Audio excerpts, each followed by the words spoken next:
Yeah, we are connected live on Facebook. Okay.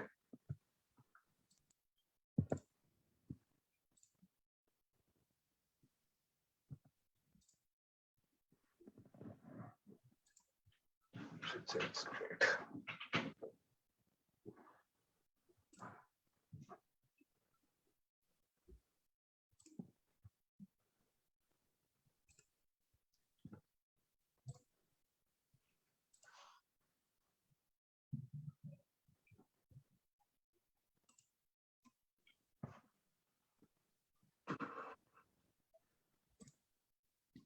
Yeah, we can start. Okay, all right. Hare Krishna, everyone. Please accept the humble obeisances. All glories to Srila Prabhupada. So today we are in our third session, right, Prabhuji? It's the third session.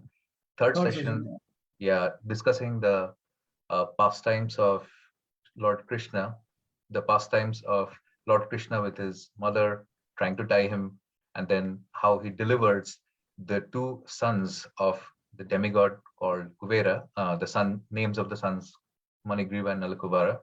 We are with His Grace Premrasadas Prabhu, and the last three sessions have been really amazing. Like they were steeped in like understanding the like the inner core of these pastimes, the essence of these pastimes, and also particularly was interesting the last time when we heard from Prabhuji about the commentary from the prominent Vaishnava acharyas who are describing the different kind of mellows and the feelings that the Lord is like generating among the devotees, even among those apparently seeming like objects that are being used in the Lord's Leela. So it's very exciting and profoundly informative to know. So Prabhuji has been very instrumental in the development and sustenance of the devotional spirit within all of us. So we are very thankful to him for this. And this is going to be our last session for this month of Kartik, where we are going to be discussing the pastimes of Lord Krishna in his childhood. And we are very happy and pleased to have Prabhuji enlighten us so much. Prabhuji he's of course, like we say this so many times, that he's a very intellectual spiritualist who has numerous accolades, who has a very like a stellar educational background as well, and also has studied in depth the works of acharyas within the Gauriya Vaishnava tradition. And he is also a very avid distributor of the books written by Srila Prabhupada, namely Srimad Bhagavatam.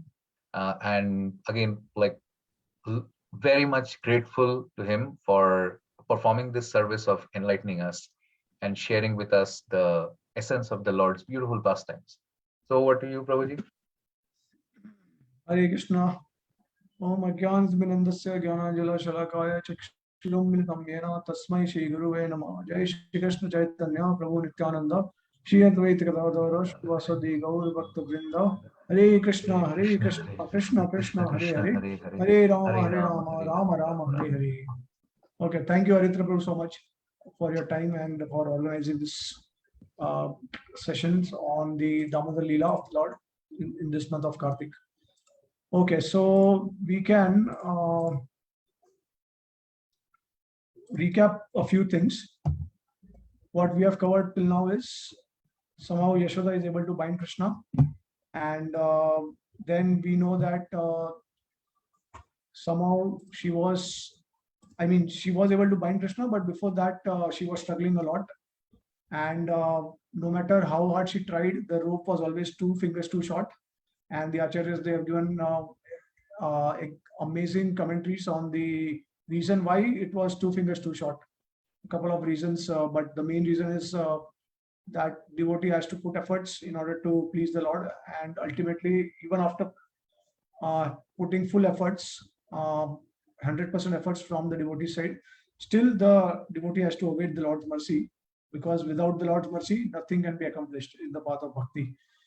So we are dependent on the mercy of the Lord, and that's how the Lord is bounded by the devotee's love. We cannot do anything on our own. So this is very extremely important, actually, that the reason for 2 finger too short is the devotee's efforts and the mercy of the Lord ultimately. Not like the Buddhist, because they do not believe in God, and because of that, obviously, they believe in the principle of karma. And once you believe in the principle of karma, then you tend to take responsibility for everything on your own. You don't give any credit to the Lord. But in Vedic culture, this is a perfect balance between our efforts as well as to express our gratitude. Because even though if you are not, even if you don't believe in God, but still you have been given a lot of things by nature. So at least somewhere you have to have some gratitude for something, for someone. So even if that person is not God, but nature has given you a lot of things. I mean, the reason we are existing is, it's not probably because of God as per the Buddhist, but it may be because of some material elements or some form of nature which is supplying and providing us everything. So that gratitude aspect is very important. That's why Vedic culture is a perfect balance of gratitude as well as our own efforts or our taking responsibilities. Whereas on the other hand, if you see that there are certain religions which tend to give responsibility to others instead of taking responsibility on our own selves, they tend to actually transfer the responsibility. So you'll see that whatever sins you commit, if you just confess to God, then God will take care of everything, and we don't have to worry about it. We don't have to incur the sin for whatever sinful activities we are doing. So that is something that we try to run from the responsibilities. We escape from the suffering, and that's how Vedic culture is actually a perfect balance between the two. It makes perfect sense also. So I mean, this aspect of gratitude is extremely important in every religion, I think, whether it is even Buddhism also. I think they also must be believing in the value of gratitude, because if you just want to live in the material world, you should have certain qualities. So you should have certain moral ethics and principles, without which it is difficult for anyone to sustain the material world also. And people, what remains in the material world is your name, irrespective of any religion or any kind of philosophy, whichever you follow. One thing is for sure, that the name will remain forever. So whether you do not believe in God, whether you do not believe in the soul, one thing everyone believes is that the name should be there. Our name should be etched in the mind of people. So there should be, we should not have any infamy towards our name. That is the desire of every living entity, because if you become popular and famous, then you are respected throughout the world for eternity. For eternity, in the sense that you may not exist, but at least people will forever, the generations will remember you, and they will think that, okay, this person contributed in a very positive way. So that way, name is very important.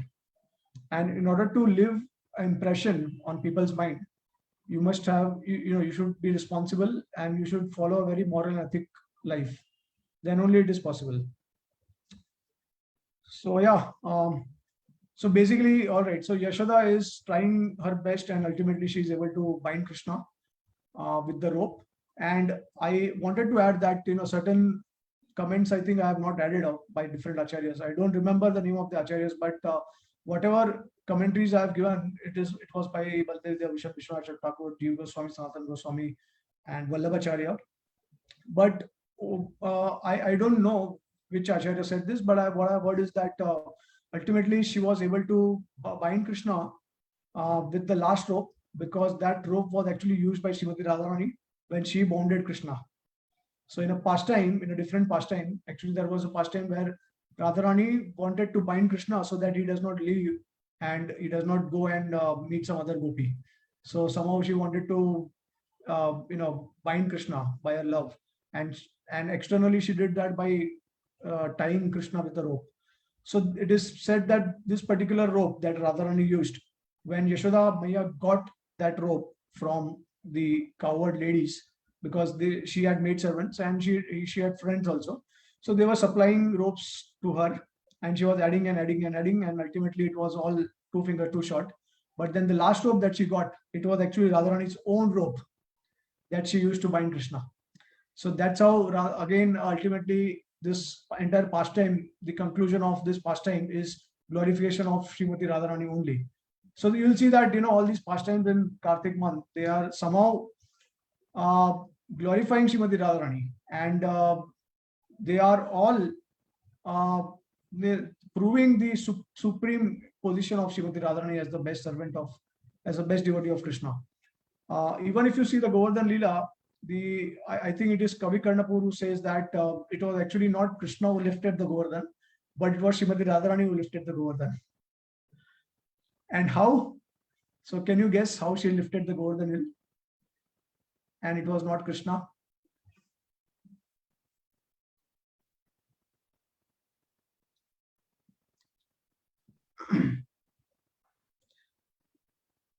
No.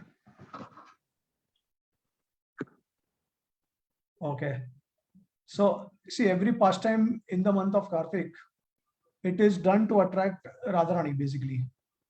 So here also you'll see that how Radharani is glorified in Damodar Leela, and in Govardhan Leela also, then in the Ras Leela also. Now Ras Leela, obviously it's a clear evidence that the supreme devotee is Srimati Radharani, supreme goddess of fortune, and in all the Leelas that happened in the month of Kartik, so whether it is Diwali obviously itself means it's a name of Radharani, and then Govardhan Puja also. So now coming to Govardhan Puja, yeah. So now see a very simple reason.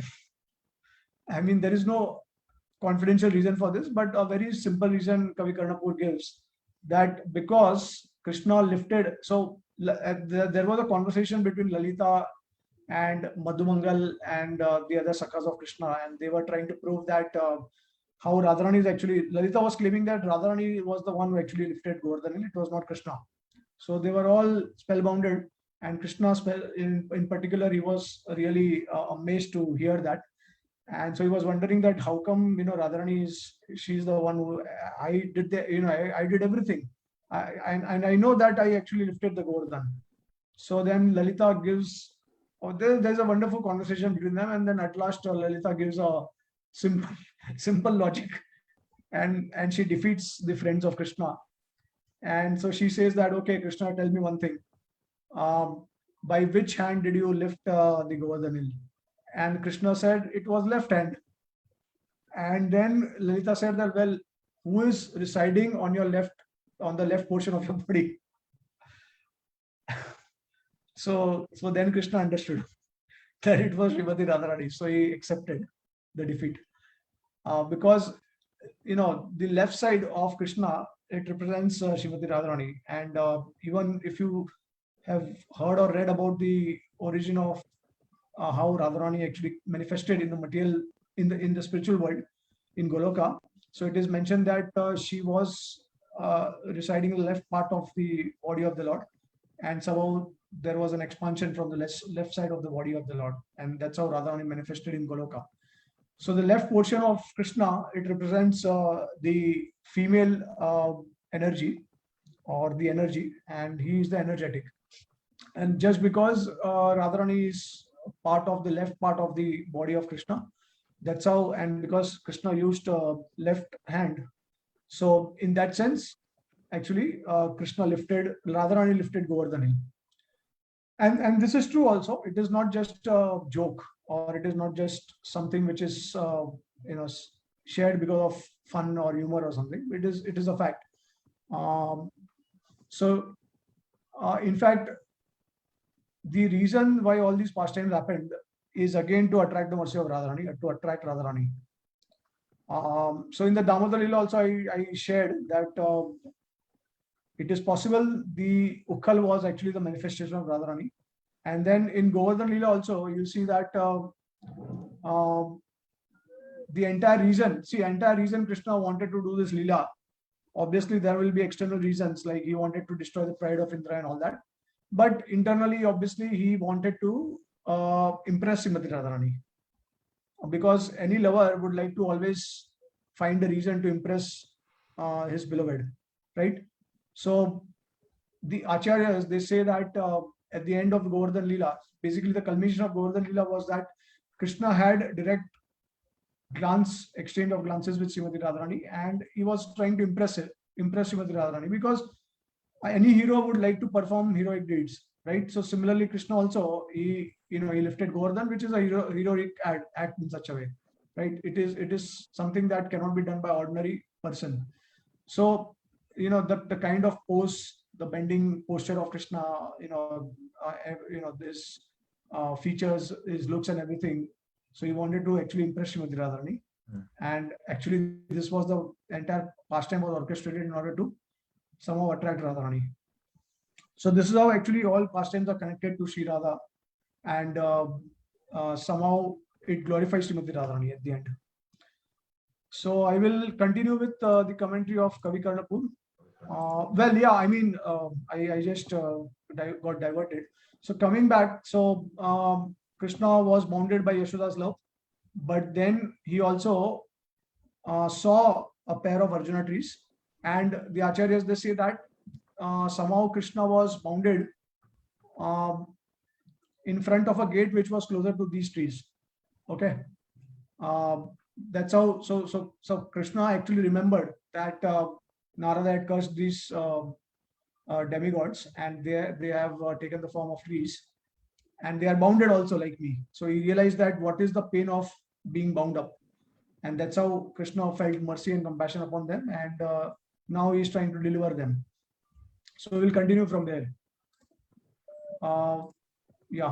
We'll continue some verses of Kavi Karnapur which we actually missed, of Yashoda making an attempt to bind Krishna. Okay, so we had stopped at Yashoda is showing a stick to Krishna, and Krishna is afraid of the stick, and he's asking Mother Yashoda to throw away the stick so that he will stop running, and then she can take a break, and like she can have a conversation with him. Okay. So when she caught Krishna's hand, he said that, Mother, please do not beat me up. So he was afraid that Mother Yashoda is going to beat him up. And then while saying this, Krishna rubbed his tear-filled lotus eyes with his delicate palms, which resembled petals of fresh lotus flower. And then with choked voice, Krishna uttered some sweet yet indistinct words. So Yashoda thought, if I don't bind him, then he will flee to the forest. This is the same thing that other acharyas also commented, that the reason Yashoda bounded Krishna is because she was fearful that Krishna will run away and he will go into some forest. Yeah. So she got the grinding motor, and seeing it. So now see, what was Krishna's reaction? According to Kavi Karnapur, when Krishna first saw the grinding motor, he smiled at the motor. And immediately it struck me that this is one of the, I think a very good indication that my, whatever realization I had is, the motor was actually manifestation of Radharani. And that's why I think probably he smiled looking at the grinding motor. I mean, obviously there may be other reasons also, but this is one of the most important reasons. So Krishna smiled looking at the motor. And then Yashoda ordered some maid servants. So she called out, oh, Kurangavati and Lavangavati fetched some smooth rope made up of jute, and the attempt of Brajeshwari Yashoda to bind Krishna, the ever well-wisher of the whole creation, immersed her in the ocean of joy. So soon many opulently dressed elderly gopis, the embodiments of motherly affection, they came there along with several curious boys with clean, beautiful curly hair. And then she tied many ropes, but they were always 2 inches too short. So she exclaimed, "This 2 inches has become like Brahma's universe." So the 2 inches, she felt like it has become like Brahma's, and it expanded into Brahma's universe. And so it was a mystical thing. And then observing this wonderful event, everyone started laughing. So we have covered in the Bhagavatam and the commentaries of Acharyas. So the gopis said to Yashoda, just moment ago, you had tied a small golden belt around this thin waist, but now you can't bind him with all the ropes in the house. So they are all 2 inches too short. So there is some strange phenomena. Better you stop tying him altogether. So don't tie him only. So this was actually suggested by the friends of Yashoda Maiya, that just few moments ago you had tied a belt around Krishna, but now you are not able to tie him with all the ropes together in the house. So in great astonishment, Yashoda told the gopis that the ropes in the house are over, so get from their own houses. So all the ropes were over from Yashoda Maiya's house, and so she asked her friends to get ropes from her friend's house.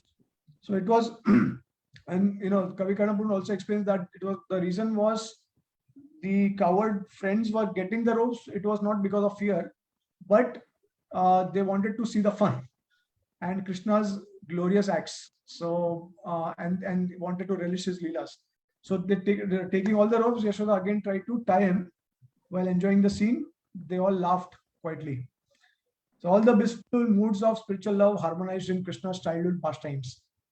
Though Krishna's hands were very delicate, his eyes soon pained from continually rubbing the tears falling from them. So in a choked up voice, he spoke some sweet words that captivated the minds of everyone.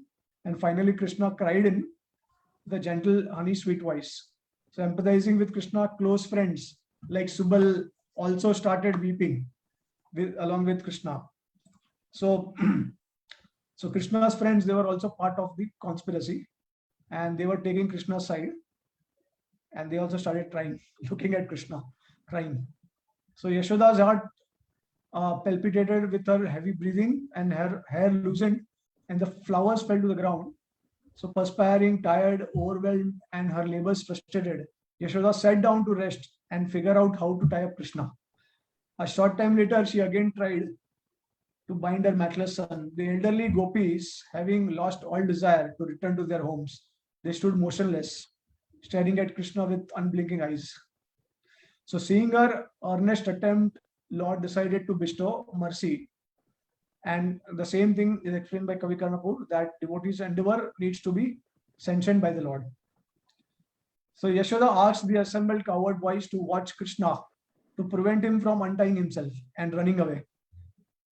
And then Yashoda and the elderly gopis, they entered the private chambers. The moment Yashoda left, Krishna took the opportunity, he stopped crying, and then his face assumed a very peaceful and effulgent glow, like a luminous moonshine. And Krishna thought, now this is the perfect time to actually deliver the 2 trees or the 2 demigods. So he actually thought of his bondage to fulfill a prophecy of Narad Muni. And so previously Narada had cursed these 2 demigods, Nalakuvar and Manigriva, who were intoxicated, and they had somehow violated etiquette because according to etiquette, when a great personality or a sadhu like Narad Muni arrives, so we should stop all the activities and we should give them proper due respect. But they did not. They were intoxicated and they were having fun with women. So they failed to do that, and that's why Narad Muni actually cursed them. So they so become trees, and deciding to bestow his mercy, Krishna dragged the grinding motor tied to his belly along the ground towards those 2 trees. So Krishna playmates cheerfully followed him. So along with Krishna, the friends also followed him. And from a distance, actually, Krishna saw these two trees connected at the roots. Okay. So Kavi Karnapur explains that by considering this scenario, one can think of a student who is actually, a student can understand the Prakriti and Purusha, how both of them they originate from a single source. So you have a student of philosophy, you can easily understand by seeing the trees how they were actually connected at the root. And another analogy he gives is that as Karma Kand and Gyan Kand are separate paths, the two trees had different trunks. Then the Samved and the Yajurved have various divisions, and similarly the two trees had many branches. So as a great king has the qualities of valor and achievement, as a mountain range possesses steadiness, and as a cluster of cloud is laden with showers, similarly these two trees displayed an abundance of natural opulences. Right? So this is the wonderful analogy that Kavi Karnapur is describing. And so the two demigods, they had become, they somehow by staying in the body of the trees, they had got purified. Obviously, they had suffered because of that, but ultimately they got purified. Just like the clouds abound in rainy season, and as water becomes clear and pure in autumn. So in the same way, the two demigods also got purified, who are bounded in the body of trees. So the two trees also reminded everyone of Arjuna and Kartavirya Arjuna. Like, and an example he gives is that of Nakula and Sahadev. They were twins. And then while seeing Krishna crawling towards them, his friends thought he can't. So basically, they were not able to understand why Krishna is crawling towards these two big trees. And they thought that maybe he's not able to tolerate the scorching sun. So then he somehow they felt that okay, Krishna is trying to take shade of the trees. So that's why he's crawling there. So so Krishna reaches that spot, and then with a slight jerk, obviously he has this grinding motor between the trees, and with a slight jerk he uprooted both of them, and the loud cracking sound filled the air when the trees split open. So as a person pokes a hole in a clay pot, that unique vibration which conquered all other sounds raced through the sky to puncture a hole in the covering of the universe. This is an example analogy by Kavi Karnapur. The sound exactly resembled the terrible noise produced by the fierce thunderbolts crashing at the time of devastation. So in spite of these things, Krishna remained very calm, very peaceful, very joyful amidst the tremendous tumult. So now two effulgent personalities, they manifested and emerged, and they started offering prayers. So there are, I think, there are many verses in the Bhagavatam, and I think most of them are also the prayers, the glorifications, which is offered by Nalakuvar and Manigriva to Krishna. And so we won't go through the prayers. We won't go through all the prayers, but as usual, they glorify Krishna by saying that he's unlimited, and somehow Yashoda is very fortunate. She's able to bind Krishna, and which is not like possible by even any of the other great souls or demigods like Brahma, Shiva. And how Krishna is actually inconceivable and unlimited, all these things, they start glorifying Krishna. But they also acknowledge one thing, that initially they thought the curse would, it was a bit harmful, or it was not favorable for them. But then they realized that because of direct darshan of Krishna, somehow Narad's curse actually was a great blessing.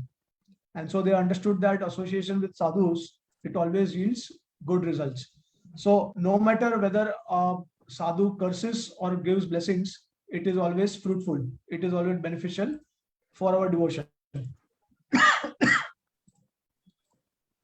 Yeah, and then they prayed for pure devotion and they left. So now what happened to this two demigods, Manigriva and Nalakuvara? So they had prayed for pure devotion actually. This is very important. Okay. Now their tenure as a demigod was remaining. It was not over. So after they got liberated by Krishna, they resumed their tenure as a demigod, and after finishing that responsibility, they went back to Godhead. Okay, so they did not go immediately back to Godhead, but they became pure devotees. And in that pure devotion, they served the Lord as a demigod, whatever their responsibility and duty was, and then they finally went back to Godhead. So this was actually the mercy that was bestowed by Narad Muni, and Krishna liberated them. They got pure devotion for the Lord. Yeah. So now what happened is, after this entire episode, the Vrajvasis, they heard the tumultuous sound, because the trees had they had fallen down, and it literally crashed actually onto the ground. So it made a huge noise.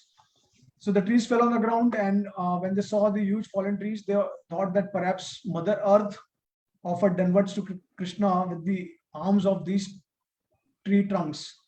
Okay, this is what Kavi Karnapur says. And the split open trees look like the gaping mouth of the lower planetary system. Its two branches appear like two huge snakes rising up and desiring to go in different directions. The two trees seem like the dead bodies of the demons Madhu and Ketab, thrown on the ground by the Lord himself.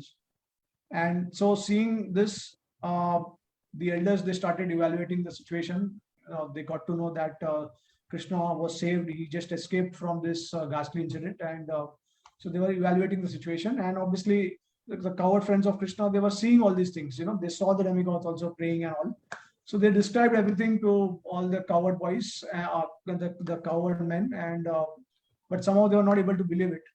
So for a long time, these two trees have stood here troubling others. So now, due to old age, their roots have become rotten and they toppled over. So this is all the speculation that was going on. They thought that the trees had actually fallen off because of their old age, and they just toppled out because of their weight of their leaves and branches. But upon closer examination, they understood that this is not the reason, because the root, branches, and leaves, they were all fresh and they were all hard. So the coward boys, they described what they saw, but the elders couldn't believe it. Nand Maharaj, he untied Krishna and he also scolded Yashoda Maiya. And then he recollected the words of Garga Muni, because Garga Muni had clearly stated that your son will have as good qualities, as much qualities as Narayan. So he is as good as Narayan. That is what was the indication of Garga Muni. And so Nand Maharaj actually got to know that, okay, it is possible, because Krishna earlier had killed all the demons, and now it is also possible for him to do such activities. Yeah. So yeah, with this, the commentary of Kavi Karnapur is finished. And yeah, these are some of the points by Kavi Karnapur, and we have discussed the commentaries of the prominent acharyas. So if devotees, they would like to share some commentaries or something they have heard from other devotees, or if they have read something, then they can share, with regards to Damodar Leela, if you know some commentaries or some points.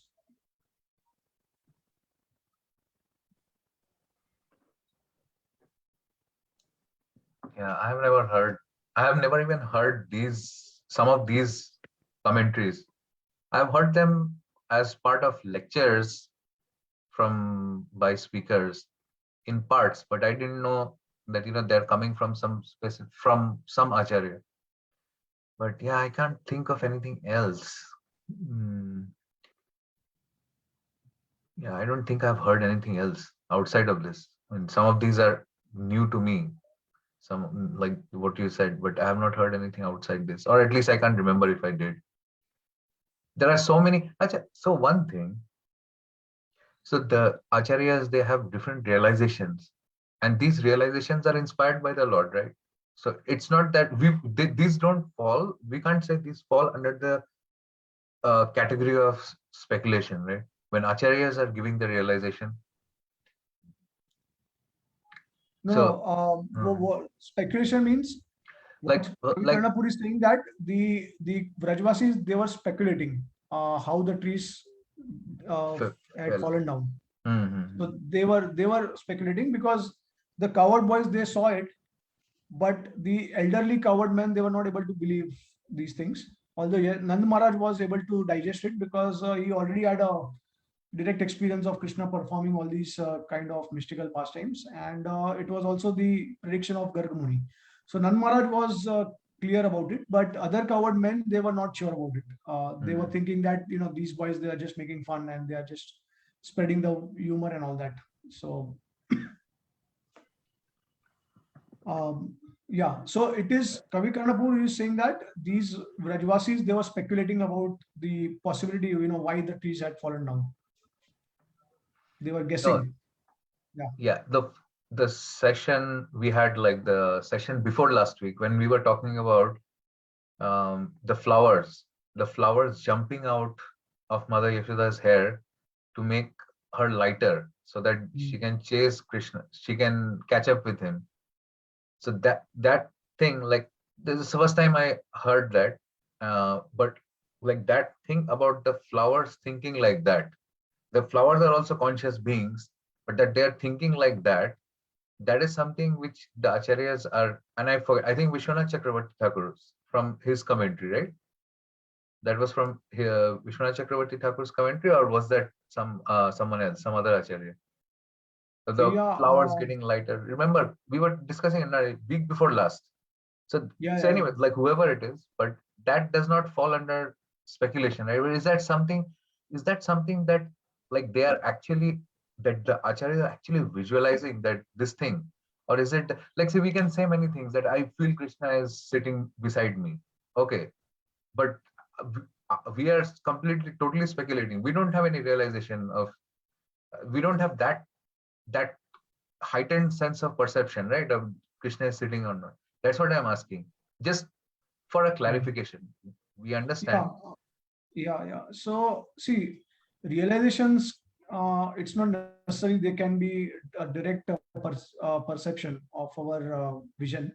Obviously, acharyas, they are like pure devotees, they are nitya siddhas, so Krishna can manifest to them at any point of time, right? And they may be in the spiritual world, they may be seeing things also, but a realization is something which even a conditioned sadhaka can actually, devotee can experience. It's not something which only a pure devotee and nitya siddha can actually experience. Obviously, they can see it directly, which a sadhaka cannot see. Sadhaka cannot see Krishna directly, but nitya siddhas, they are seeing Krishna directly, and they may also be seeing the pastime. Okay, they may also be seeing the details of that pastime. Like, for example, you mentioned about the flowers falling from Yashoda hair. So we may not be able to see that, but at least we may get a realization. Like the way I got a realization that, okay, maybe this is, and again, why I got a realization, because it's my studying of scriptures, it's my studying of the commentaries of the acharyas, the way they are thinking, the way they are looking at things. And from that inspiration, I got some kind of realization, because generally the tendency is you start thinking as per the acharya's vision, right? You, whatever the way they are describing, you also start thinking in a similar way. So it inspires you in that direction. And then suddenly there is a thought awakening in the mind. Okay, but yeah, the way you can understand whether it is a genuine realization or speculation is that it should not contradict the scriptures. It should not contradict the conclusion of the acharyas. The Siddhant. If it is against that, then your so-called realization is just a mental this thing. Now again, like one time, I had a realization. I just I had gone to Nasik temple, and they have a statue of Krishna dancing over Kaliya, which other temples also have, but Delhi temple also. I just happened to see that, and suddenly a realization came that even this pastime Krishna actually did in order to attract Srimati Radharani as a heroic deed, right? Because you want to show off, like, generally want to impress. So that realization I got, and actually, and yeah, another thing is that you can also confirm your realizations, because the same thing is spoken by the acharyas in their books. So that way you can confirm it. Okay, it is possible that you may be able to confirm that. And so one particular this Govardhan pastime, why Krishna lifted Govardhan to impress Radharani, and then Kalia also to impress Radharani. So then, when I read Vishwanath Chakra Thakur's commentary, so he did state that Krishna actually lifted, or I think it was Kavi Karnapur in his Anand Vrindavan Champu, that Krishna actually impressed the gopis. He was trying to somehow impress the gopis. So this is called a genuine realization, which is confirmed later on. So it can, before reading, before knowing, you get a thought, and that thought, if it is in line with the teachings of the acharyas, then it can be accepted, but then it can be confirmed also later on by the eyes of Guru Shastra. Right? I mean, like another example I gave is that this Ukkal, being a manifestation of Sri Radha, is one of the things I had mentioned from the Damodar Ashtakam in the last verse. Namastestu damne spuradipti damne tvadiyodharayata vishwase damne namo radhikaya tvadiya priyaya. So Satyavrata Muni is offering obeisances to the belly and to the rope, but he's not mentioning Ukkal. But that Ukkal, he's saying namo radhikaya tvadiya priyaya.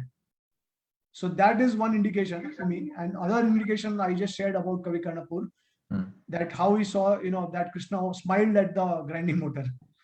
So why did he smile at the grinding motor? That is the question. Right? So it is possible that the grinding motor represents Radharani, and it is also possible the grinding motor, by seeing at that, Krishna actually thought about delivering Nalakuvar and Manigriva. That's how he smiled. So you have you get all these thoughts when you are like absorbed in thinking, and or it can just suddenly strike.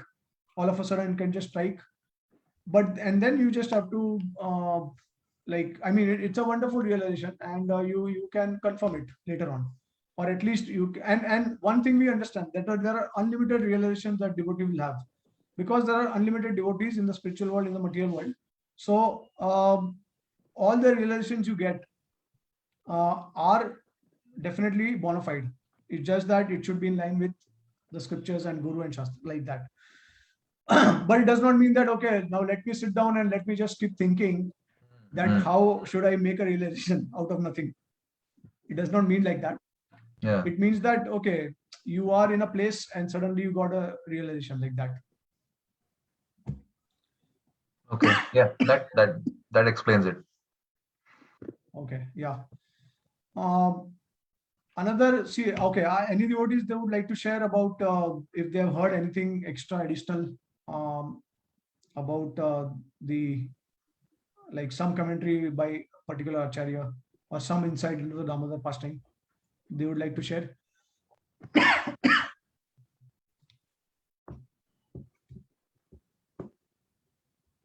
Alisha Mataji, Swati Mataji. Prabhu, you've already shared an ocean. I don't know much about. Actually, I mean, it feels that this is an ocean, but ocean is very deep also. So how far we go deep into the ocean, that we don't know. That's why there are unlimited commentaries by devotees, by acharyas on Damodar Leela. Okay, so one particular I recollect is that, again, the reference of Srimati Radharani is now one may question that why it is called as Radha Damodar when it is a Yashoda Damodar pastime. Yeah, I had this question. Every day I sing, and I sing at the end, Shri Radha Damodar. Then I thought, but okay, what the whole pastime is about between Yashodamai and Krishna. So why at the end do we sing like that? Namo Radhikaya. So I think, okay, so I have this understanding, or this is not realization, but I have this understanding based on reading Prabhupada, what Prabhupada writes about in Bhagavatam, that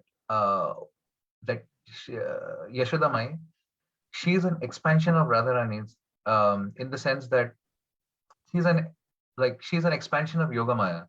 Ladini Shakti. Yeah, he mentions that. So I try to connect that to derive an understanding of why we are saying Radha Damodar, because ultimately, like, she's the source of Krishna's pleasure, and she is creating.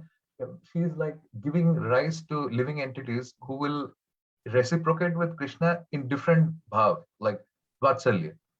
So that was Uh, my understanding. yeah, yeah, that's a good realization also.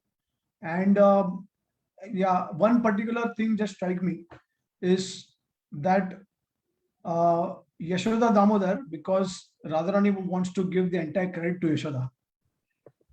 So this is the nature of Radharani's love for her devotees. Mm. So this is something that it just strike me that Mhm. Radharani wants to give the fame to Yashoda. So there is a pastime which happened with Radharani, as I said, but this is not openly mentioned about, right? I mean, the same pastime actually happened with Radharani and Krishna. And Radharani, she also tied Krishna with the ropes.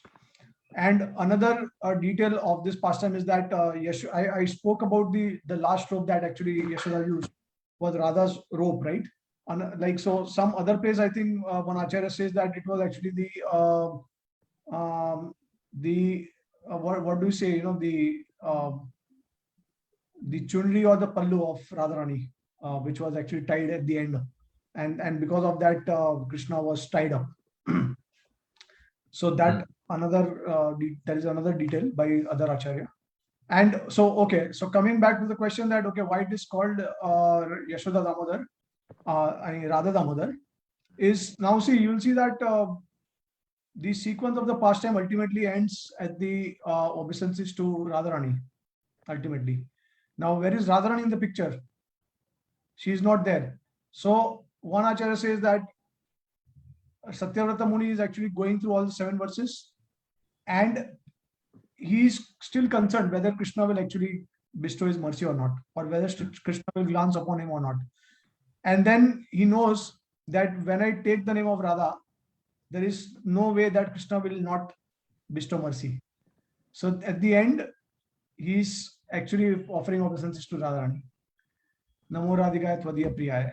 So he knows that if Radha is pleased, then Krishna has to be pleased with me. He has to bestow mercy to me. So that's how he actually takes the name of Radha at the end of the pastime. Yeah, so that's how actually this pastime, and you will notice one thing. It is called as Radha Damodar, right? We say that Radha Damodar Leela. Damodar Leela. If we don't say in general, we say Radha Damodar. We don't say Yashoda Damodar, right? So actually, the pastime was original pastime happened with Srimati Radharani, but somehow she gave fame to Yashoda Maiya. And Yashoda Maiya, again, if you see carefully, if you read the verses of Damodar Ashtakam, Yashoda is again trying to actually give fame to Radha. In fact, her name itself, Yashoda, Yashda, to give fame. So if you remember, in the beginning, Prabhupada also, I think he was mentioning this point that Yashoda is giving fame to Krishna, or maybe some acharya. And then Krishna is also giving fame to Yashoda. How Yashoda is giving fame to Krishna? By being allowing him to bind up, right? So he's actually he's willing to be bound up for his devotees, and that's how he's actually so merciful. So Yashoda is giving fame to Krishna, and Krishna wants to give fame to Yashoda by allowing her the fortune of tying him up. So no other devotee was able to do it, but only Yashoda was able to do. So in that sense, Yashoda as well as Krishna, they both are giving fame to each other. That's why she is called Yashoda, right? But ultimately, it is Radharani. I mean, so if when you start from the verse number 1 to go to verse number 8, actually you will see Radharani also there in all the verses.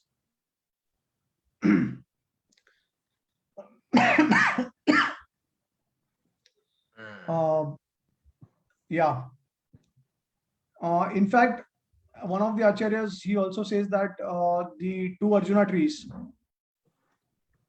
they actually represent the gopis, the Sakhis. So Krishna is tied to Radharani, and they both are looking at the Sakhis because the Sakhis also engaged in the pastimes of Radha and Krishna. So these are all details. I mean, like unlimited details you can actually get from Krishna's pastime. There is also a verse in the Ras Leela where it has a double meaning basically. It is conveyed in one way, and other way actually it also means. So there are, like, as we say that there are two meanings, or I mean, and these two meanings are completely opposite to each other.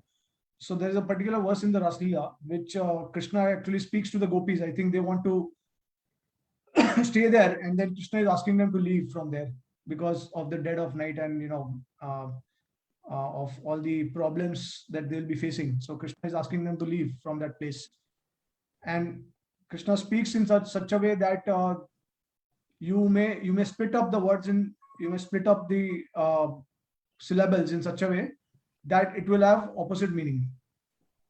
So every verse, each and every activity of Krishna's pastime has double meaning. It may have triple meaning, or many meanings. And if you see, even when Shishupal is criticizing Krishna, and then other demons are criticizing Krishna, so Mother Saraswati is actually residing on the lips of those demons, and she is actually completely reversing the meanings of these words. Okay, in Sanskrit actually you can do it because there's a way you can do these things. You can split up, you can combine words, and then the entire meaning becomes opposite. So Mother Saraswati actually glorifying Krishna.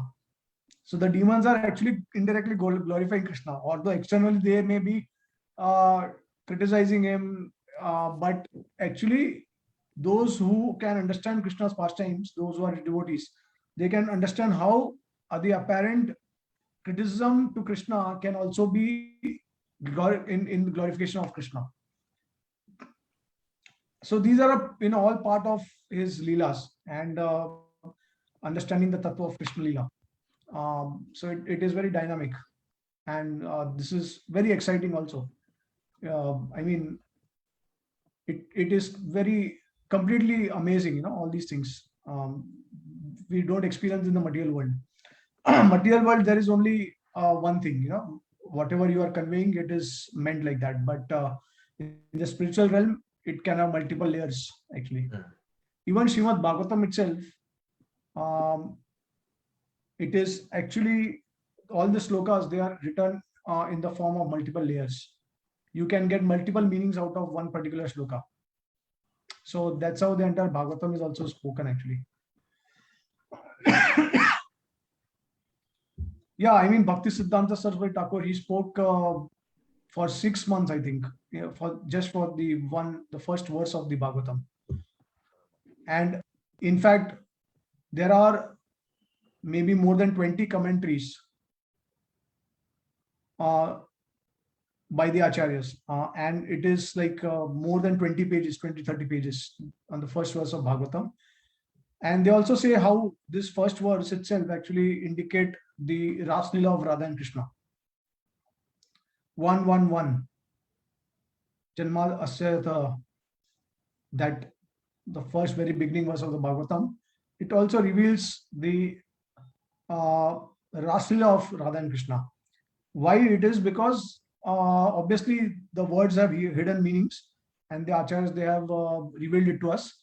But one way to understand is, external way to understand is that this first verse of Bhagavatam itself is actually the Gayatri. And Gayatri reveals the highest truth actually. It is supposed to reveal us the highest truth. And this is actually the highest truth, the Ras Leela. That's how, even external, from external point of view, we can understand that the first verse of Bhagavatam is revealing us to the Ras Leela pastime of the Lord. But it is hidden, and it is hidden for reasons, because not everyone can actually appreciate, not everyone can understand, and people approach Krishna in different ways, different paths. So Krishna also reveals them in different ways, different paths, in different like capacities. So he does not fully reveal himself. He only reveals himself to those who have completely surrendered to him.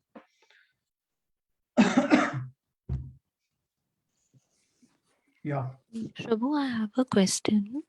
Like Srila Prabhupada gave purports to each and every verse. So someone who takes just what Prabhupada said in toto, like not trying to understand, but just rereading and being fixed up in what Prabhupada said, isn't that enough as well? Okay. So what are you saying? You are saying basically that if someone only studies Prabhupada's books, is that enough? And Yeah, I he mean still rereads and tries to understand his purpose only perfectly. okay. Okay. So see, first of all, I think that no one can understand an acharya completely.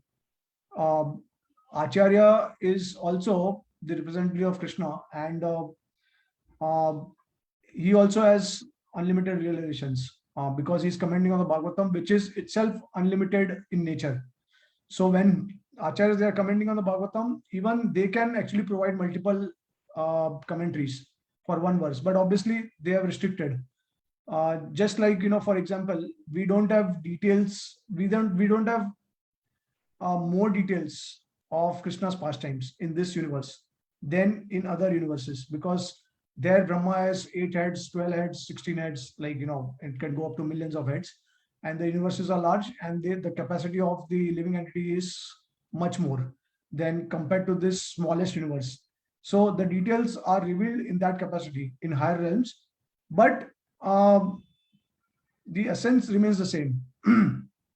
So even if a person would try to understand Prabhupada, because the nature of spiritual knowledge is such that it expands. That's why you cannot grasp it. You cannot limit it. So the more you try to understand Prabhupada books also, the more or his purports, the more you will find unlimited realizations you will have, or unlimited knowledge you will gain through his books also. That's why it's difficult to say whether you have finished. I mean, it is. I don't think someone can say that they have finished Prabhupada books, or even if you are repeating, reading. Like I know that it was I think Prahlad Maharaj who read Bhagavad Gita 150 times, Srila Prabhupada's Bhagavad Gita. And then Dhrut Karma Prabhu is another example who has read Prabhupada's 4 books, the 4 main books: Nectar of Devotion, Chaitanya Charitamrita, uh, I think maybe Teaching of Lord Chaitanya instead of Chaitanya Charitamrita, or maybe CC, Bhagavad Gita, and Srimad Bhagavatam. So these 4 books he's reading every year. That's a vow that he has taken. He's reading these 4 books every year, and he has read it over 40 times now, right? But still he's reading it, and he's not going to say that, okay, I have understood everything, and I have got A to Z of Prabhupada's books. I don't think so anyone can claim that. So whether it is Prabhupada, whether it is any acharya, you cannot claim that you have finished or you are done with him. And that's why I think uh, the goal is that we want to read so that we can actually make spiritual advancement. We can get purified. So what we can do is, those who have got taste for reading the commentaries of acharyas, they can also read those commentaries, but they have to balance it. You cannot say that, okay, I'm done with Prabhupada, so now I'm going for other books, and you discontinue reading Prabhupada's books. That is a wrong approach. I would say that the best approach is you keep continuing Prabhupada books, and you also keep if you have the taste or eagerness, you also read the acharya books. But one thing is for sure, acharya's books you can start after assimilating what Prabhupada has given to you. That is what Prabhupada's direct instruction to us, that unless and until you assimilate what I have given to you, you should not bother to read the Acharya's books. So that's why you have to first understand Prabhupada's books thoroughly. And sometimes the insights of the Acharyas can also help you to understand Prabhupada's books better. That is also true. So I would say that, okay, at least once you must have read Prabhupada's books, especially the main books. And then if you have a desire to read other books, you can continue, but always keep continuing reading Prabhupada's books. along with Prabhupada's books, I would also say his leelas, his pastimes, because Prabhupada said different things at different times. He has given a lot of contrary things. So what may be applicable in one circumstance may not be applicable at another circumstance. And Prabhupada has contradicted himself in terms of scriptures and in terms of details and in terms of instructions, right? So you'll understand these things when you actually come across Prabhupada's leelas. So what he has given in the books, in the leelas, he has done the opposite, right? And then in the books itself, he has contradicted himself in two places. And in his letters, he has said something else from his books. So you'll see all these things in Prabhupada's character, and this is actually dynamics. It's a dynamic thing, because otherwise everything becomes one in Krishna consciousness, which becomes Mayavad. So you have variety in Krishna consciousness, and there has to be dynamics. Okay, and dynamics means things will change according to time-based circumstance. So yeah, I mean, so see, there are some devotees who may take the stand that, okay, I will only read Prabhupada's books for lifetime, and I will not read other books. So I feel that this is a bit extreme stand, because Prabhupada himself, in his purports, in his letters, he has encouraged us to read the books of previous acharyas. In his purports itself, in the books, he has mentioned many times, and he has given a lot of references also of the books by Jiva Goswami, Vishwanath Thakur, Sanatan Goswami, Vallabhacharya, any other Vaishnavacharya. He has given many references. Whether it is CC or Bhagavatam, you'll come across so many references, not just books, but even in his letters, or even in his conversations, or in his lectures. Prabhupada has given many references. So that's an indication that Prabhupada, obviously, see, because if you say that you will only read Prabhupada books, but then you are missing the point. You are not connecting Prabhupada to the parampara. You are limiting to Prabhupada. But Prabhupada obviously would want him to be connected to the parampara, or he wants us to be connected to the entire parampara. So how can Prabhupada not want us to read the books of the previous acharyas? I don't think so. Like, so that I mean, it sounds to be a bit, like we say guru preaching, like that, Fanatic. guru fanaticism. Yeah. It is not. I don't think it's a simultaneous process. See, you have to have Guru and Krishna simultaneously. The idea that you become too attached to Guru and then you kind of reject the teachings of Guru, is also kind of contradicting itself, right? I mean, so you have to balance both things together. And what has Prabhupada did? What Prabhupada did in his purports. It's very easy to know that. He has given the commentaries of the all acharyas. It's not that Prabhupada has, some places Prabhupada gave his realizations, but then what about, almost you can say 95% Prabhupada is actually repeating the acharyas.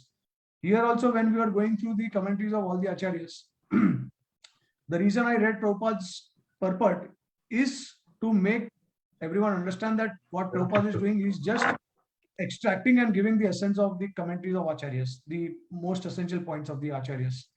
So certain places Prabhupada is actually giving the wonderful commentary of Vishwanath Thakur, because he feels that, okay, this commentary is actually the best amongst the other acharyas. And then certain other places Prabhupada is repeating Sanatan Goswami. Certain other place Prabhupada is quoting Jiva Goswami, right? So Prabhupada has, what he has done is actually he has just assembled the commentaries of all the acharyas. It's not that Prabhupada is giving his own realization, like the way, or he has given his own commentary. I mean, he has given his own commentary on all the books like Bhagavatam, Bhagavad Gita, and but that was also in the line of Baldev Vidyabhushan for the Bhagavad Gita, and Srimad Bhagavatam mostly in the line of Vishwanath Thakur, Sridhar Swami, Sanatan Goswami, Jiva Goswami. Some places you will see Prabhupada giving his own insights, but that is very rare. Like, for example, in the Krishna book, Prabhupada writes at one place that, so this is when the gopis hear about Krishna's going to Mathura. So when they hear that, so Prabhupada translates one particular word. So basically, what the original verse says, that the gopis' complexion changed into this particular color, and Prabhupada says the gopis' complexion became black. So now this translation of Prabhupada is not given by other acharyas. It is Prabhupada's own translation. And so it is indicative of, Prabhupada is saying that, this is actually the highest Mahabhav which is expressed. And that is actually, he's indicating Srimati Radharani here, because only she has that Mahabhav. And that's how her color becomes black.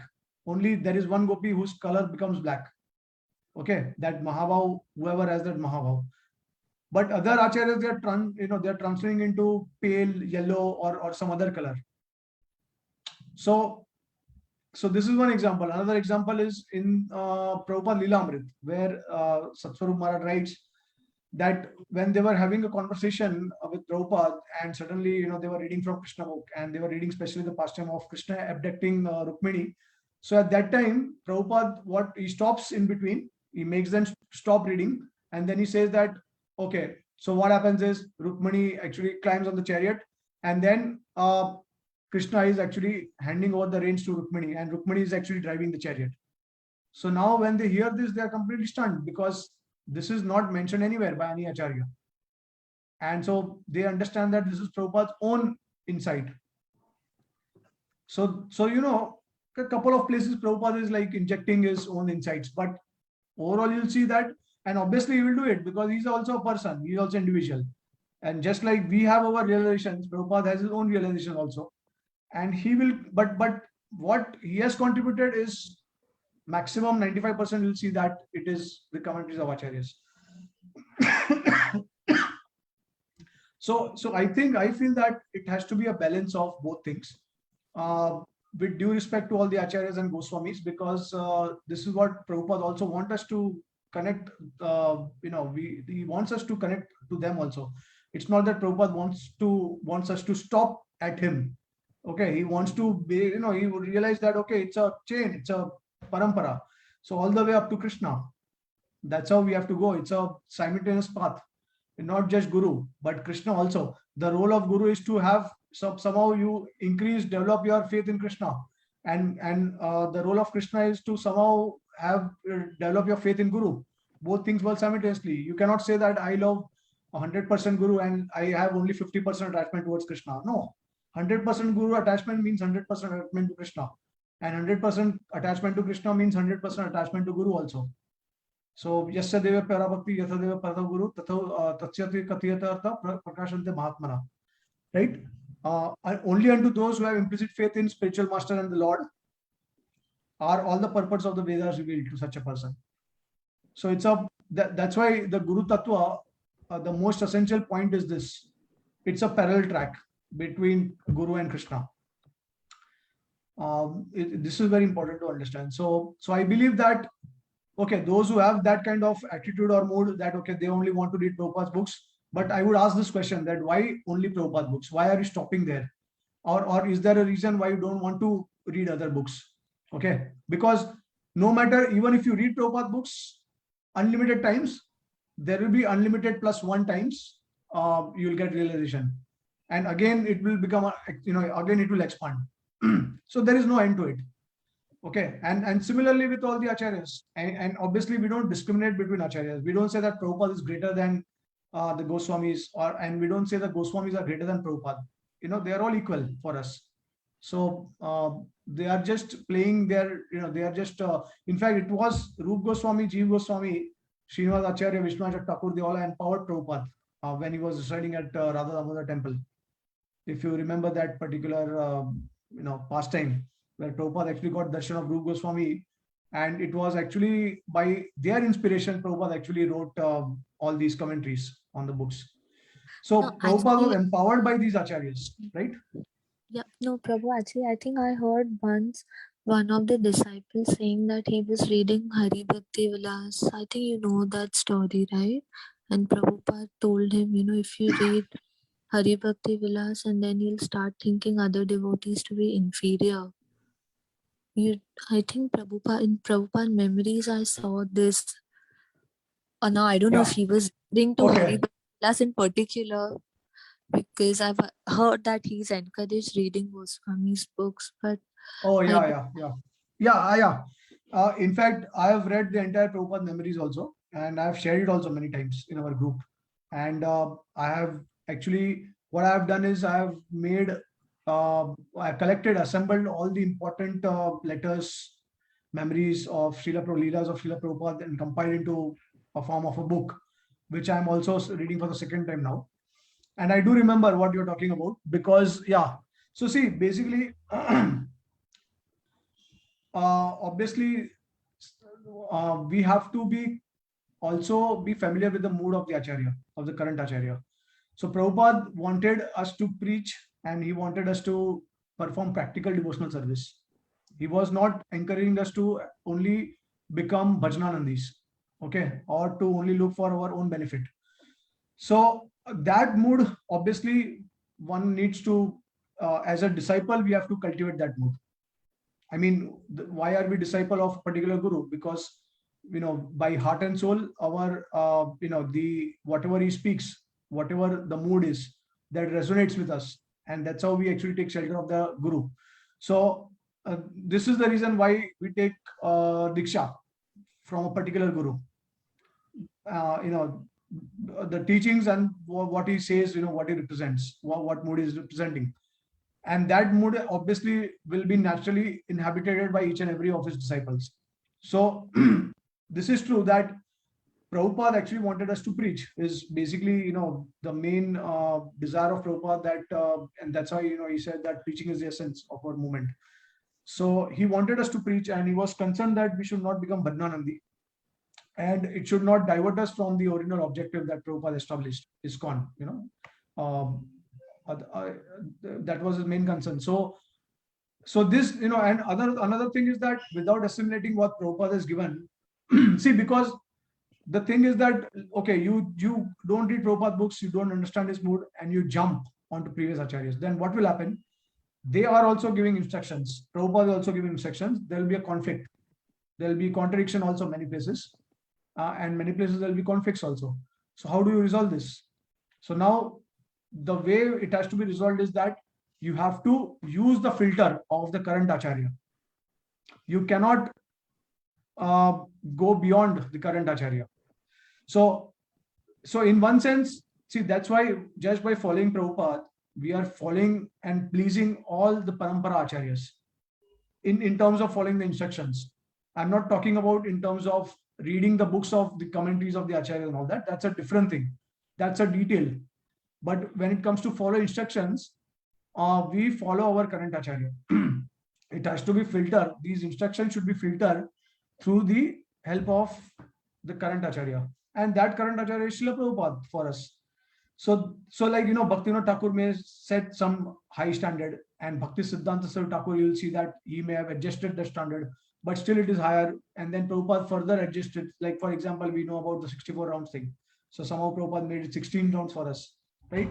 So now who are you going to follow? Now, in Chaitanya Charitamrita, it is directly mentioned by Mahaprabhu that unless and until you chant 64 rounds, you are fallen, right? So in ISKCON, everyone is a fallen devotee. Do you call each other as fallen devotees just because Mahaprabhu said it? No, Prabhupada said 16 rounds, that is sufficient for this lifetime. It should be offenseless, obviously, and that offenseless chanting takes a lifetime. That's another thing. But the standard of practice is to be followed of the current acharya. And why current acharya? Because he is, he has made the teachings extremely accessible according to the current time and place for us. So you cannot expect that in this generation you will follow standards which were old enough at the time of Bhaktivinoda Thakur or Chaitanya Mahaprabhu's time, or you cannot follow that unless you are like really very advanced soul. You are continuing from previous life and you are at the stage of ruchi asakti in this life, then naturally you will be able to follow all these standards. But if you are a normal conditioned soul of Kali Yuga, then you cannot expect that you will follow these standards. And that's why whatever Prabhupada gave is the filtration of all these things. And another thing I will like to say is, see, there are just like, there is lower dharma and there is higher dharma, and Krishna is asking everyone to abandon all these lower dharmas and surrender to him, which is the highest dharma, right? So similarly, there are lower instructions, there may be higher instructions, and the higher instructions are represented by the current acharya, because the chain of parampara, they have empowered the current acharya, they have invested their potence in current acharya. So that's why whatever current acharya is saying, if you follow that, all the acharyas will be pleased. There is no confusion. There is no doubt. But if you try to surpass Prabhupada, and if you try to please Bhakti Siddhanta Saraswati Thakur, well, you may try to please him, but then maybe that his instruction is conflicting with the instruction of the previous acharya, or maybe Chaitanya Mahaprabhu's time, some of the associates. So how will you resolve that? It is not possible. So we have to understand one thing very clearly, that Prabhupada is the current acharya, and just follow Prabhupada what he has given. That's why Prabhupada, see, now it is very interesting. In one purport, Prabhupada writes that if a devotee does not read my book every day, then gradually he will slacken and he will fall down. Okay. At another place, and this I am referring to the Prabhupada memories. Okay, if you are reading Prabhupada memories, you will come across this. It was one of his disciples, and Prabhupada asked him that, okay, do you know the reason why I'm writing so many books? So the disciple was guessing that, well, Prabhupada, maybe so that we understand the philosophy, so that we understand other things like Tattva of Krishna and all that. So he was just guessing. Prabhupada said, no. I just want you to chant Hare Krishna. That's it. And then he says that the whole purpose of writing this book is to make you chant Hare Krishna. He does not stop there. What he says, otherwise you don't need to read my books. Right? So you see, completely contradicting instructions. At one place he's saying, if you don't read my books, you'll fall down. Another place, the goal is simply to make you chant Hare Krishna. That's it. Otherwise, you don't have to read the books. Right?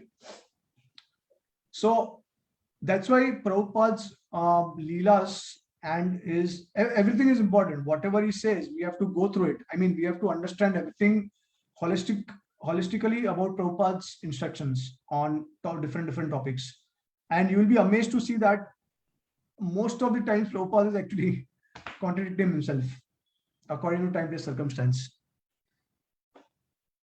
So is that, does it make sense? Yeah, totally. I got your point that you're saying that we have to follow the spirit of the current acharya. Exactly. Yeah. So the spirit is that's why I think last class also, when you had asked the question about how do we attain Krishna in Vrindavan, even because great personalities like Brahma, Shiva also could not attain. The goddess of fortune also could not attain the Lord. And the only answer is that we have to follow the associate of Krishna in Vrindavan in order to get there. So what does it mean to follow the associates of Krishna in Vrindavan? It is basically to carry their mood, their spirit. And that Vrajvasi spirit is nothing else. The fundamental principle of a Vrajvasi, which I have covered in my previous classes, is that a Vrajvasi is selfless servant of the Lord. He is completely selfless. So, so that's why devotees may speak about the Leelas of the Lord, about the Leelas of the Gopis, about Vrajvasis. But unless and until the spirit of selfless devotion manifests, we have to always remember that we are not qualified. We have not yet reached that stage. So just by speaking about these personalities, it does not mean that we have reached that stage. You have to get trained for it. So what is important is not just speaking about these things, but living a life which is life of surrender to the Lord, a life of gradual surrender to the Lord or the Guru. You have to undergo that training. Without that training, you cannot actually become surrendered. So you see that spirit will not develop, even though we appreciate that spirit. But when it comes to us sacrificing and surrendering ourselves, we want to like stay away from it. We don't want to, like, we are not able to, we are not used to it. So it will take a lot of time actually, because and that's why if one particular incident I remember, that Gaurang Prabhu, when Maharaj was, he wanted to establish this Govardhan Eco Village, and he was he had gone to visit different places in the forest. So he took Gaurang Prabhu and other devotees also. So that time when Maharaj was showing the devotees the places, so Gaurang Prabhu was like wondering that is this really something where we can do, or where we can recreate Vrindavan, or we can do something here. And he was like, he was not convinced, he was having doubts. So he just expressed it to Maharaj, and Maharaj very sternly told him that, do you just want to speak about Krishna or realize Krishna? That there's a long gap. There's a huge difference between just speaking about Krishna and actually realizing the Lord. And that realization can only come when we are actually trying to surrender to Guru, to try to follow his instructions. So so you'll see that now Gaurang Prabhu is involved with everything.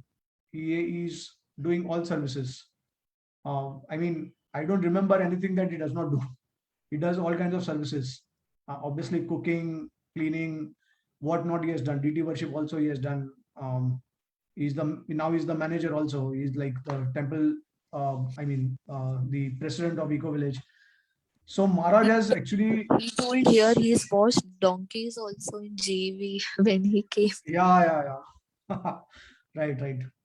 Correct. So he's done everything, and this is actually the mood of Maharaj. You will see that Maharaj also has done everything for Krishna, for Prabhupada. I mean, you remember certain pastimes of New Vrindavan where Maharaj actually was cleaning toilets for Prabhupada when he was about to arrive, and he sat for the entire night cleaning toilet for Prabhupada, but Prabhupada did not use the toilet next morning. And Maharaj was, he was obviously initially thought that, okay, I would get some compliment from Prabhupada, but Prabhupada did not use that. And Maharaj realized one thing, that you just have to do service. You cannot be attached to the results, and you cannot expect any compliments from Guru. So you just have to do your service. That's it.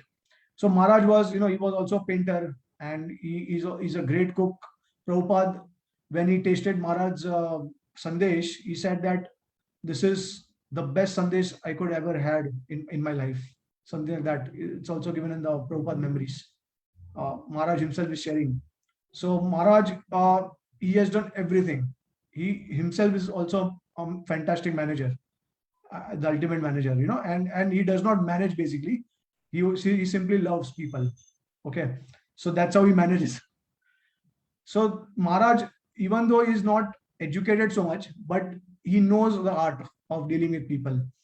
He knows the art of doing service for Krishna, and he knows the art of doing every possible service for Krishna, and obviously his personification of humility. So this is the example that we are looking for. This is a Vrajvasi. Okay. I mean, you go to Barsana, and Aritra has got experience. You'll see how simple they are, how much simplicity is the core value of their being a Vrajvasi. You cannot realize, you cannot understand how much love they have, how much depth they have for Sri Radha and for Krishna. I mean, you cannot understand. You will feel that, oh, they are so poor. But actually, when they express their love, you will understand that you are actually so poor in front of them, because they are so joyful in that state also. And simplicity means, they can do anything for guests. They can go out of their way to serve the guest, which we actually do not do. The first thing that we'll do is we'll close doors, and we'll think that, okay, we don't want any guest, so that we can have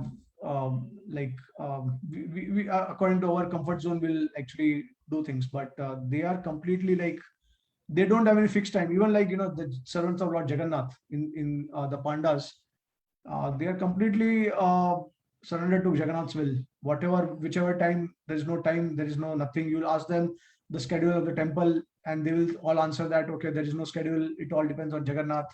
And whenever, whatever the Lord arranges, they are ready for it. So that kind of attitude, that kind of spirit has to be developed in order to become a Vrajvasi. So that's why I was emphasizing that, like, okay, there are devotees who are only focusing on bhajan in ISKCON also. So I don't feel that that's a proper way to actually please Prabhupada actually. I feel that it's a parallel approach, external, internal, both. Both ways you have to take consideration. Like, you cannot just neglect one of these. So internally, obviously, Prabhupada encouraged us to think about Krishna 24 hours a day and all that. That's there. But then there are statements by Prabhupada, as I had shared in last class also. Prabhupada said, what is the use of chanting and dancing when you can't even practically get steels and cements for the construction site? So Prabhupada said that, do some practical service, do some tangible service. Okay, Yeah, what is the use of your... This Yeah. reminds me of one more thing, like Giriraj Maharaj was sharing that Prabhupada asked him, how will the moment go on? And he said, chanting Hare Krishna and the moment will go on. And then he told Giriraj Swami, no organization and development. Yeah, so that's a nice point. In fact, Prabhupada also said that, I think it was Giriraj Maharaj again who asked Prabhupada, that is, I think what he asked is about, is sadhana enough? Something like that. I don't remember exactly, but Prabhupada said, along with sadhana, intelligence also. So not just sadhana, but, or maybe whatever it is, but also intelligence. So intelligence also plays a very key role. And Prabhupada also gave the analogy of the first, second, third class intelligent people, right? The lazy intelligent is the first class. And then the second class is the one who works and uses intelligence. But the first class person is the one who is actually only using intelligence and is allotting tasks to all the others. So he's himself being lazy, but he's allotting everything else to others. And he's just using intelligence, how to plan, how to work and all that. So that's first class. Second class is that using intelligence as well as working. And third class is being lazy and not using intelligence and not working also, like that. He said like that. So, yeah. I mean, this is how we can actually understand Prabhupada in depth, by holistically understanding his pastimes, everything, his purpose. And otherwise, what the habit is that, okay, you just take one thing out of Prabhupada's instruction and then you just keep people throwing at devotees that, okay, this is what Prabhupada said, we must be doing this, we must be doing this. But no, we have to understand what Prabhupada said in different context also. In fact, the very popular letter which devotees, they quite they are very oftenly they quote is how Prabhupada said that the child is actually the deity, and the child has to be taken care of like a deity. So that is one letter by Prabhupada. But in another letter, which is not frequently, or maybe devotees do not even know actually that letter, but in one of the letters, Prabhupada says that don't become so attached to your child that you make him the center instead of making Krishna the center. So Prabhupada said both things, right? But the first letter is meant to make us responsible so that we take proper care of child. And second is, so basically it's just in the context that we have to understand these things. Second is meant for devotees who have become too attached to the children that they slacken their sadhana and they slacken their service to the Lord. If there is a regular thing, but they compromise and sacrifice the service with the Lord and they give more time to their children.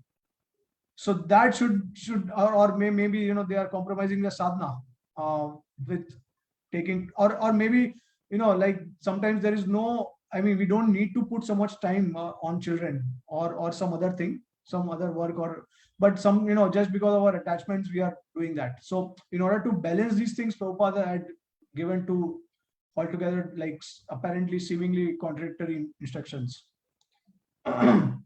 Many things like that.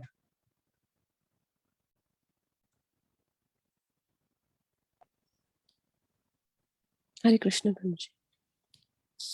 Prabhuji, you were mentioning about Acharya's books. So, if one is reading Srila Prabhupada's books and if they also want to start reading Acharya's books, so which books they can start with? Yeah, okay. So see, first thing is that see, now again, even if you are reading Acharya books, the Acharya books should complement reading Srila Prabhupada's books, and your appreciation for reading Prabhupada's books will also go up. Okay, if that is not happening, then there is something wrong in your approach. So we want to strike a balance, and that balance is that when you read Prabhupada books, it will inspire you to refer to Acharya works, and when you read Acharya works, it will inspire you to also read Prabhupada's books more and more. So it should go simultaneously. Regarding which Acharya books to read, so I think it depends. Like I think Prabhupada did mention, so it all depends. Like, you know, if you are interested in philosophy, then Prabhupada suggested Jeev Goswami's Sat Sandarbhas. But you will be able to understand Sat Sandarbhas only if you are able to at least understand Prabhupada's books, which means that you have read CC, you know, Bhagavad Gita, Bhagavatam, CC, at least all of them once. And then when you start reading Jeev Goswami's Sandarbhas, you will be able to understand some philosophy. Okay. But I think the most important element is that where you know, whether you are reading Prabhupada books or whether you are reading Acharya books, you will always require guidance. You will always require to clear your doubts. I don't think you will be able to understand everything clearly. Okay. So the guidance of devotees is extremely important, whether reading Prabhupada books or whether reading books of any other acharyas. And obviously there are books that Prabhupada referred, like, you know, Brihad Bhagavatamrita of Sanatana Goswami is one, which will establish the principles and science of Krishna consciousness. Jeev Goswami's Tattva Sandarbha, Hari Bhakti Vilas is there. Then Gopal Champu also by Jeev Goswami, and then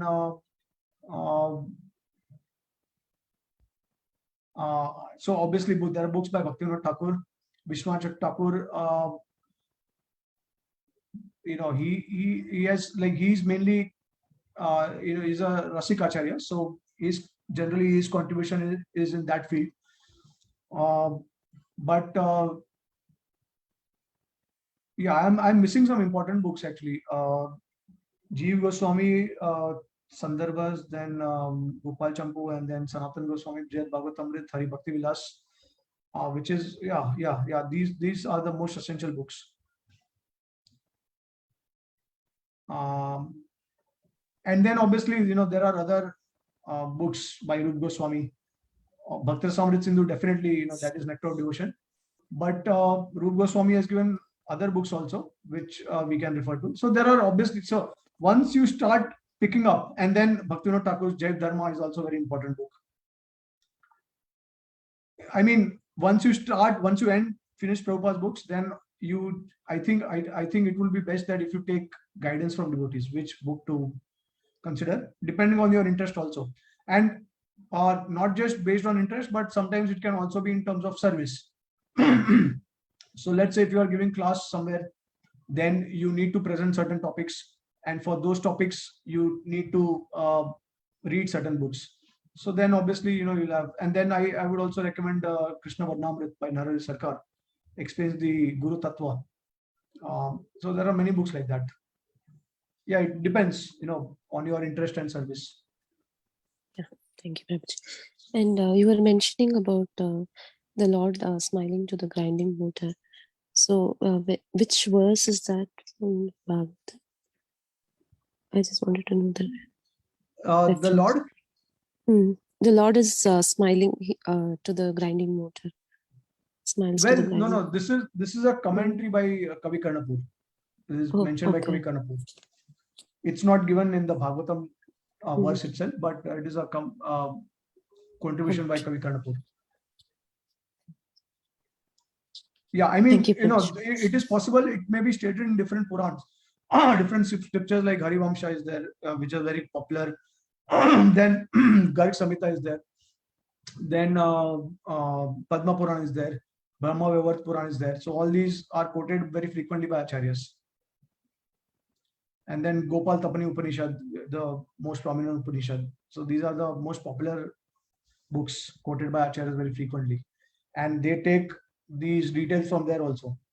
So a lot of times they will quote these scriptures. I mean, I have not quoted the scriptures, but they will quote it depending on their, I mean, just to back up their realizations.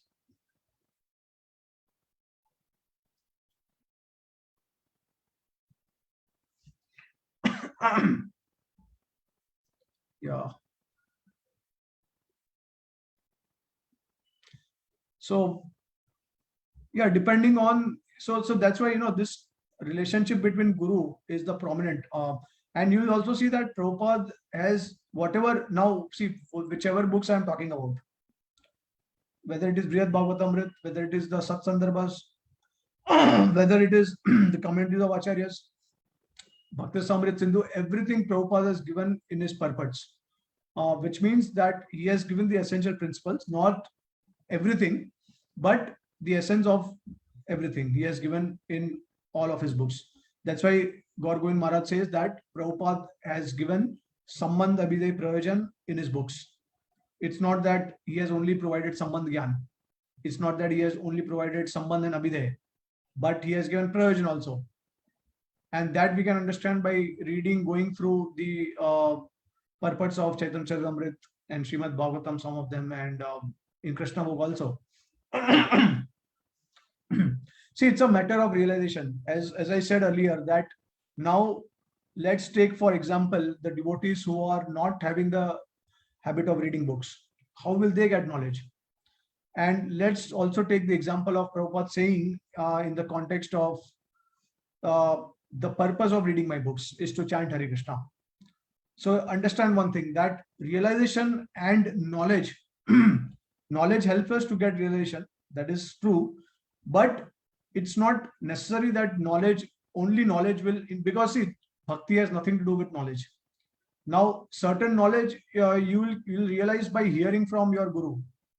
Okay. See, because knowledge is something which is actually you will attain by the Guru's mercy, which means that it will clear doubts, and the realization that you get, that is a direct manifestation of Krishna's mercy on you. So it is not necessary that the knowledge will make you realized. That you will become realized just by serving Guru and the way Guru wants you to serve Krishna. That will make you realized, and that realization will manifest everything. Okay.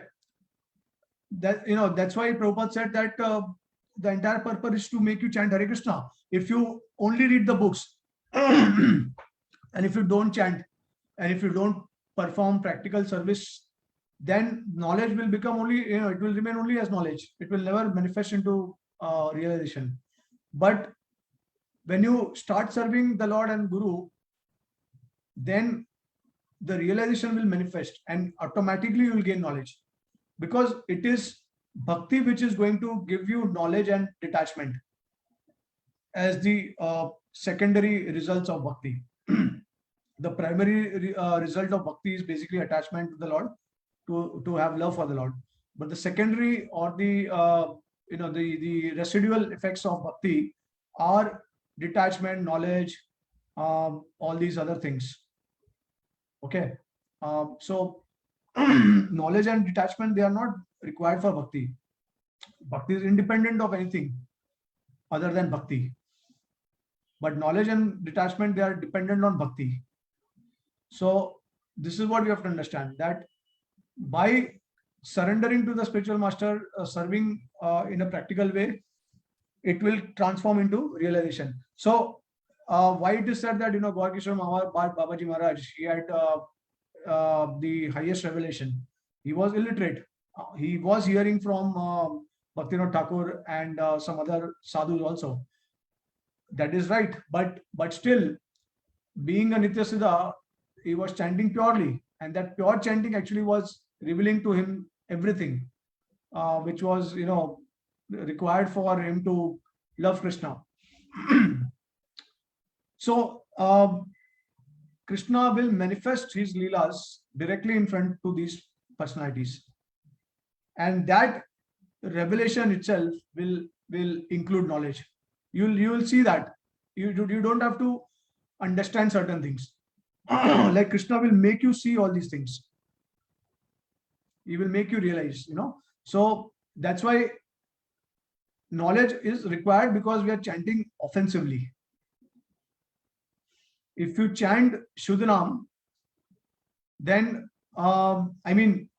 like if you are committing offenses, then you require knowledge in order to come to Shudhanam. But if you are already chanting pure name, then pure name will reveal itself. It will reveal everything to us, whatever is necessary for Krishna to reveal to us. Right? So, what is Bhava Bhakti? Bhava Bhakti, Prem Bhakti. Bhava Bhakti is actually the manifestation of one ray of Hladini Shakti in our heart. So one ray of Hladini Shakti is actually entering our heart. And that's how so there is the Tathastha Shakti, it is mixed with the Hladini Shakti of the Lord. And Prema is the full manifestation. Right? So these concepts, they are very important. Okay, so any question or comment before we wind up?